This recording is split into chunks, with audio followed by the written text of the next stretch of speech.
Hey guys, Sarge here. What we're going to be talking about today is my after range review of the Sig Sauer P220 Legion chambered in 10mm. I will tell you guys, I shot this pistol. I had some students who were taking one of my pistol courses. I had them shoot this pistol, and we all came to a final conclusion of we absolutely love it. It's a fantastic pistol. I'm going to go over some of the things that I really like about it, and we're going to talk about some of the cons that I've heard from other people, not that I experienced, but that I've heard about other people, and maybe, and I'm going to watch how I say it here, but maybe not value certain people's negative opinions of it and understand that it is just their opinion. Okay? So, some of the things that I point out that I say, man, I really like this. And I might put it in a little rank, right, of, well, this is number one, this is number two. That's mine, guys. That's just how I feel about it. You might not care, and it might not make that big of a difference to you. But I will tell you, I have shot hundreds of thousands of rounds through pistols, rifles, and everything. And to me, having something that can make that shooting easier is something that I'm going to hold higher. And what I mean by making that shooting easier, I don't mean going and spending $300 to put upgrades in on your gun, right? The best thing that can make you a better shooter is by shooting and understanding what you're doing while shooting. I had that conversation with someone out on the range. If we just go to the range and we go and shoot 600 rounds, but we didn't have a purpose for those 600 rounds, we're not going to leave better shooters. Even if you go get a 3-pound trigger kit in your Glock, that doesn't mean that you're going to automatically turn into a better marksman. So we kind of need to understand, what do we mean by certain things. When I am saying that I appreciate XYZ on the pistol, it comes from shooting so much and understanding the place that that individual feature has in my shooting process. Okay, so we had 0 malfunctions, hundreds of rounds shot through it, no issues. That's number one, right? Awesome. Do not carry a gun if it has malfunctions. If it has malfunctions, you need to understand why it's having malfunctions, okay? If you're spending all this money on a pistol, it needs a function. Do you think that the $600, or in this case, $1,400 pistol's malfunctioning, the $30 ammo, or the $30 magazines, right? That's something we need to look at. What piece of the pie here is having the issue? That's what we need to look at and need to identify it. If the $1,400, $1,300 pistol's having an issue, then hey, it better have good customer service and we better get it figured out before I bet my life on this. So I hold normally at about 800 to 1,000 rounds without a single issue before I decide I will start carrying this pistol. And that's mixed, right? Whether we're shooting the hollow points or full metal jacket range ammunition. So from shooting this, some of the features that I absolutely hold in high regard, starting right off the bat, and if you guys saw my range review, you heard me point it out, the checkering underneath the trigger guard right here is one of my favorite features. I really like that feature quite a bit, and whenever you're getting a nice thumbs forward grip, it just locks that index finger right into place, and you have no issues holding on to it, even when you're shooting real hot 10mm ammunition. So I would definitely want to point that out. The second thing, I have shot a lot of double action, single action pistols in my time, right? A lot. I am in love with this trigger system that they have. What I understand, it's a short reset trigger, but just the lack of force, effort, whatever you want to call it, that it takes to make that trigger break is phenomenal. Okay, double action is very nice, and single action is even better. I mean, I really would rival that single action trigger with what I have on my tricked out 1911. But I did a 50-yard shot with this single-handed. I posted on Instagram. No issues. And I shot it on double action. And I think I entitled it single action, never heard of her or something, and people got upset, so it's fine. But that's something we need to look at too, guys. If we are going to carry a double action, single action pistol, and this is one thing I covered in the range video, we need to learn how to effectively shoot it on double action. Okay, there are no warning shots. So for some of you range heroes out there that are telling people that it's okay to miss your first shot and then you can get them with the second one because it's on single action, you are wrong, and you need to stop telling stuff like that, because you're gonna get people messed up out there.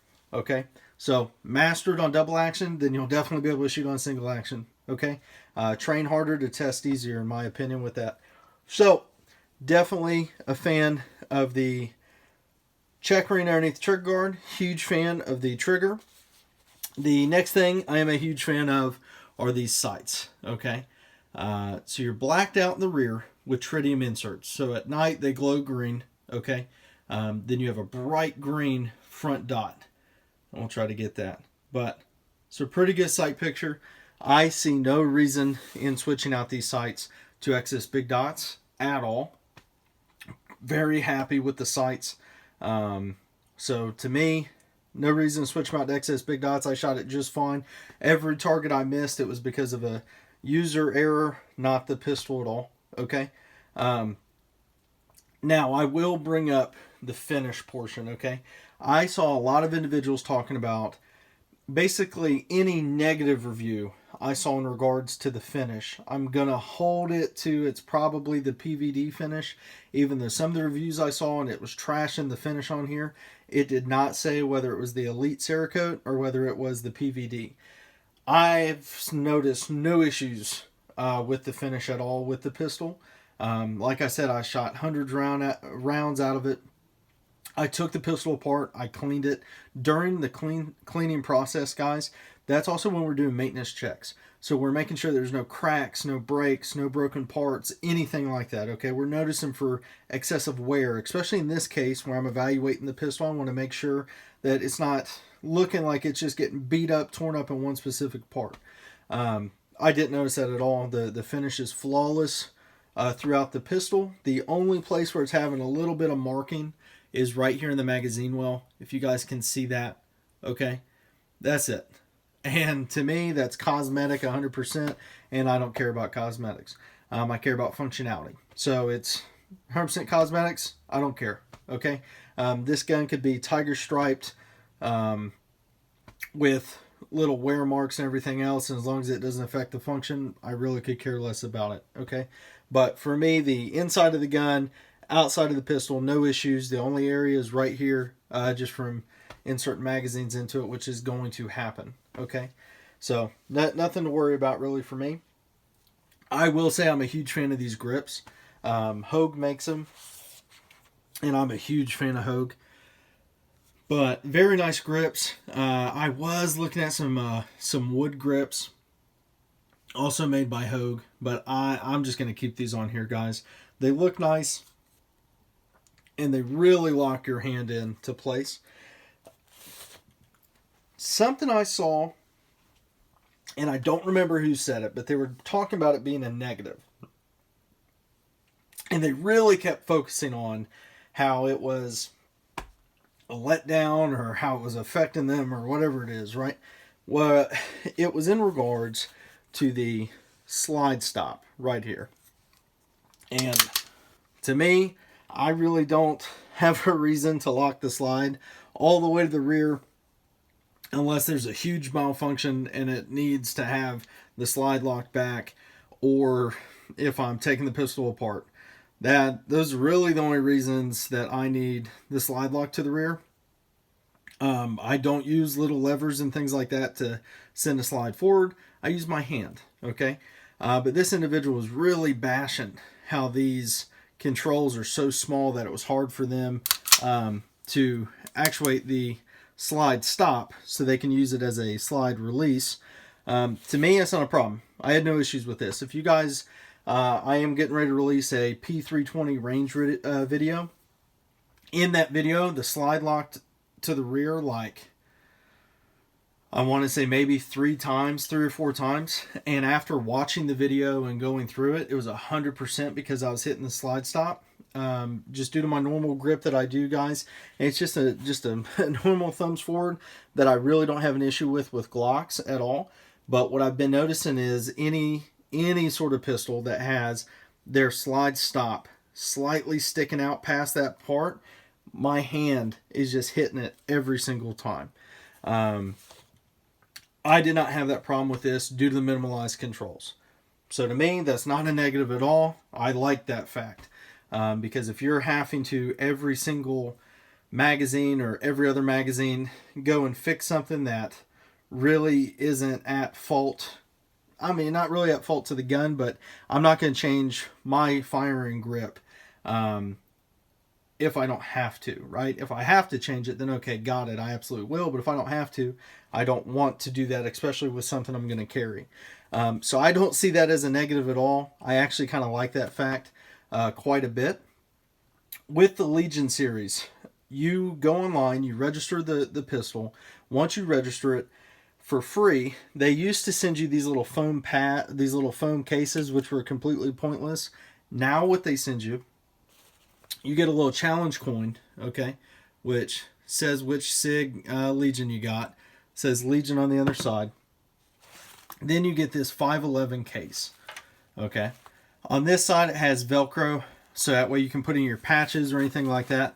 On this side, marked 511. Open it up. You have a 6 magazine slot. Okay, so that's pretty cool. Open up this zipper compartment, and it is pretty much there for an admin pouch, tourniquets, whatever you want to put up there. Flip it over to this side.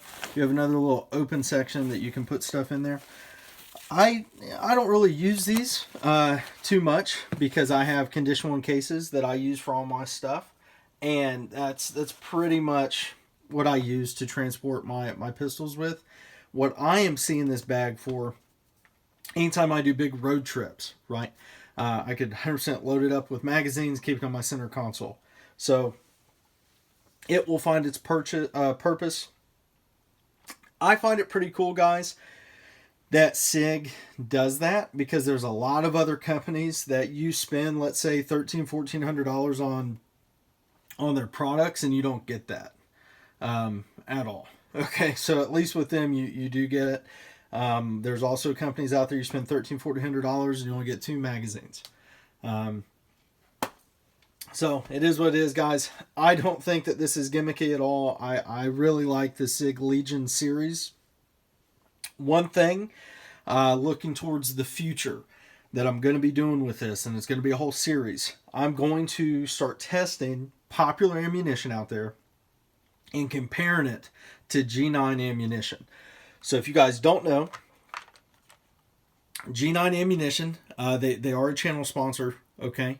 But this is their 10mm. It's 145 grain, traveling at 1,450 feet per second. So we're going to be doing a review where I'm comparing that against Sig Elite V Crown and a couple other of the more popular self-protection / hunting 10mm rounds, and we're going to see how they perform overall, guys.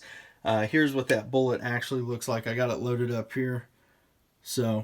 But so far there's been no issues. Pretty big fan of G9 ammunition. So that's one of the things we have going on. Once the holster comes in, I'll be doing a whole review for that, so you guys can see this in the holster, and we'll go over kind of fit and function and how to carry a pistol that big, and that it is 100% doable. One of the reasons why I am switching over to carry this, right? I'm normally against carrying certain pistols that have a whole bunch of stuff on them, just so I can have ease of use and the same kind of manual of arms. But I am a huge fan of 10mm, and this pistol really proved itself to me out on the range. So I'm going to start carrying it, guys, and I'm going to be shooting it a whole lot. So stay tuned for more. If you guys have any questions or anything like that, comment down at the bottom of the video, or you can find me on Instagram at Shooting It With The Sarge. And let me know what you guys think about this, right? Let me know what kind of stuff you would like to see out of a carry series or out of more range time with the 10mm, and we'll definitely see what we can do. As always, guys, stay tuned for more. Sarge out.